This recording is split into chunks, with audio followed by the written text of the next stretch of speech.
I've never been to a place where so many people were generally that concerned about the future of their country.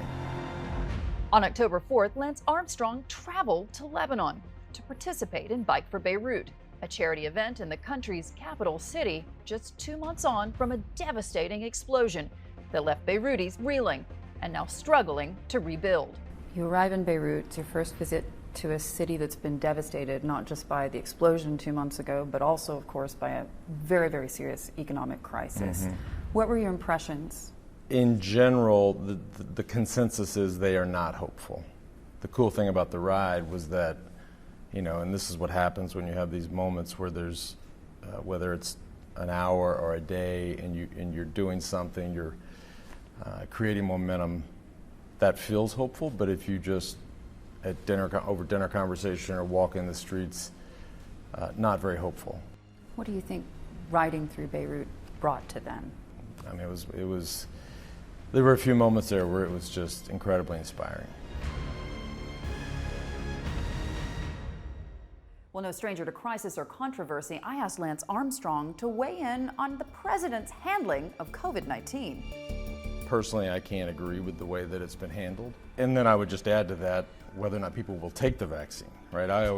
People talk about vaccines and Would you take one? So it's a great question. I ask people all the time, would you take one? But the better question is, would I give it to my children, right? I mean, that's the ultimate question.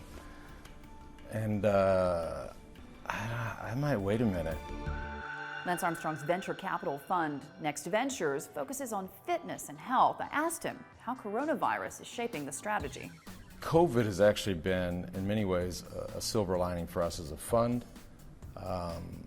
It's forced not just American society, but all societies to hit reset on their health and wellness. So if they didn't care about longevity and clarity and wellness, all of these things, they do now. And so we've had this intersection of the two, which is pretty awesome. And then having been in this space for as long as 30 plus years, been doing this forever, there's been so much junk out there. Now we're to a place where things are starting to work. Whether it's crisis, controversy, or a famously confrontational attitude toward the media, Lance Armstrong has survived it all and seemingly is in the midst of a bit of a comeback.